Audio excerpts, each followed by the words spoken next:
कर रहे हैं। महाराज जी कुछ नहीं बोले।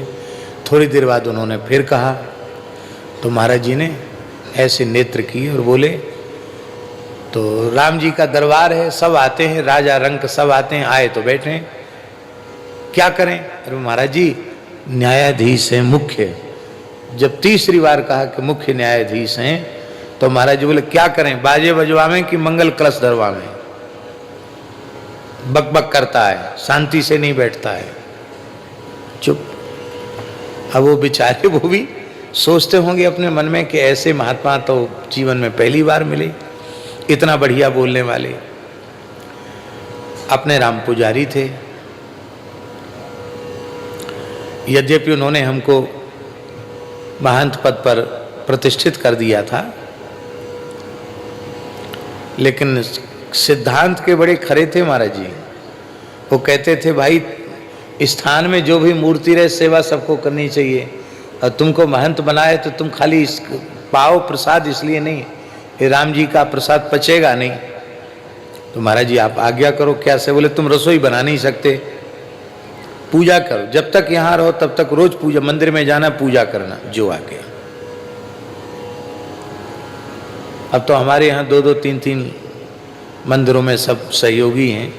पुजारी को ही पार्षदमनिया करना पड़ता था, पुजारी को ही भोग लगाना, श्रृंगार उतारना, श्रृंगार बढ़ना, सब पुजारी का काम। तो पुजारी की सेवा तो सुबह से रात तक की रहती।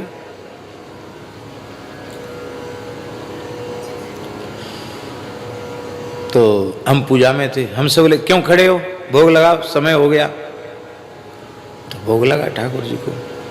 फिर बोलते हैं श्रीमान जी क्या नाम है आपका? जज साहब से उन्होंने बताया महाराज जी मेरा ये नाम है। अच्छा तुम जज हो? हाँ जज हैं। वाह बहुत अच्छा।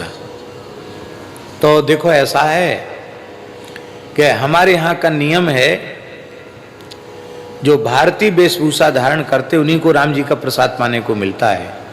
ये गोमांस भक्षियों की वेशभूषा जो धारण करते हैं उनको हमारे यहाँ प्रसाद पाने को नहीं मिलता है, उन्हीं के लिए होटल खुले हैं। तो अब हमारे यहाँ तो पंगत होगी, तुमको प्रसाद पाने की इच्छा हो तो पैंट फैंट उतारो, हाथ पैर धो, धोती पहरो, तो पंगत में बैठ सकते हो, नहीं तो नहीं बैठ सकते।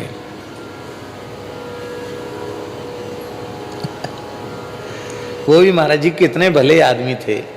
उन्होंने कहा महाराज जी होटल में खाने के लिए नहीं आए, हम तो राम जी का प्रसाद पाएंगे। पर बड़ी दुख की बात है कि मैं जाति से ब्राह्मण हूं और मैंने आज तक धोती नहीं पहनी। अब मेरे पास धोती है नहीं। महाराज वाह बहुत बढ़िया, श्रद्धावान है। ए गौर कहाँ महाराज? ए बढ़िया कलकत्ता की रेशमी धोती ला, बढ़िया 1 नंबर ला, जैसा देवता वैसी पूजा। ए विद्यार्थी, हाँ महाराज जाओ ले जाओ इसको छात्रावास में, पहनाओ इसको बढ़िया धोती। ए भला आधी धोती पहना देना, आधी उड़ा देना। हाथ पर धो के बैठे, पत्तल पर बैठ के प्रसाद पाया।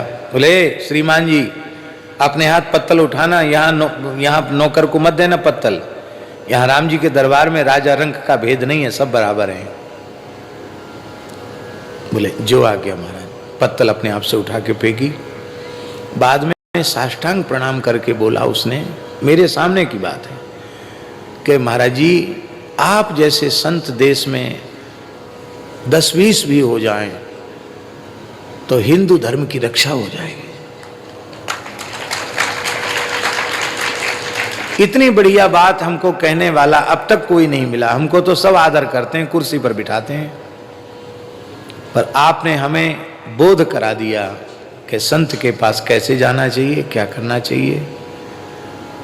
और अब मैं आपके सामने ये निश्चय करके जाता हूं कि मैं अपने घर में जब भी भोजन करूंगा तो नीचे बैठकर करूंगा, धोती पहन के भोजन करूंगा, पैंट पहन के भोजन नहीं करूंगा। अब कभी सरकारी व्यवस्था में हैं, कहीं बैठे हैं तो वहां तो फिर संभव नहीं है, लेकिन मैं जहां घर में भोजन करूंगा तो इसी पद्धति से भोजन करूंगा जैसे आपके यहाँ मैंने प्रसाद पाया।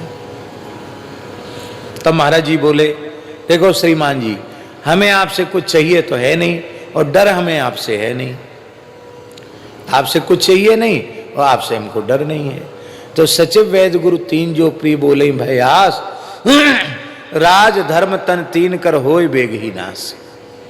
हम सही बात नहीं बोलेंगे तो धर्म का नाश हो जाएगा, हमारे धर्म का नाश हो जाएगा, तुम्हारे धर्म का नाश हो जाएगा।